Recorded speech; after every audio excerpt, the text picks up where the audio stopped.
स्वस्थ असेल तर ते तुमच्या चेहऱ्यावर दिसतं. एखादा व्यक्ती आनंदित आहे की दुःखी आहे आपण चेहरा पाहून सांगू शकतो. म्हणजे आनंदात हसणारच आहे, चेहऱ्यावर तेज राहणार आहे. दुःखात कोणी एकदम स्माइल करणार आहे का? नाही.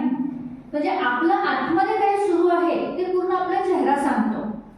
आणि आपलं पूर्ण शरीराचा 16% हिस्सा हा त्वचेने व्यापलेला आहे. म्हणजे सगळ्यात मोठा पार्ट हा त्वचा आहे. each and every organ, each and every body part तुम्ही लिहू शकता. ठीक आहे. 5.5 नॉर्मल pH आहे. तर ती आहे सॉफ्ट स्किन. 5.5 पेक्षा कमी म्हणजे ते काय होणार? ऍसिडिक होणार की अल्कलाइन होणार? हां.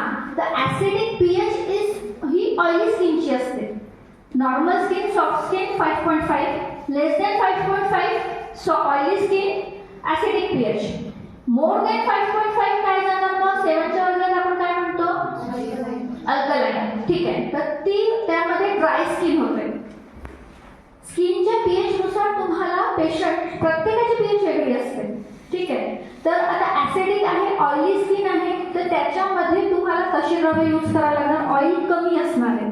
ठीक आहे. आणि अल्कलाइन आहे तर त्यांना ऑइली स्किन मध्ये तुम्हाला पिंपल्स जास्त येणार आणि ड्राय स्किन मध्ये तुम्हाला इचिंग होणार. इचिंगचे जितकेही टाईप जसं जसं तुम्ही शिकाल पुढे तुम्हाला इचिंगचे वेगवेगळे डर्माटायटिसचे सगळ्या आयुर्वेदानुसार पण विचारचिका वगैरे सगळं तुम्हाला वाचण्यात येणार. म्हणजे त्यांची तशी चिकित्सा जाणार.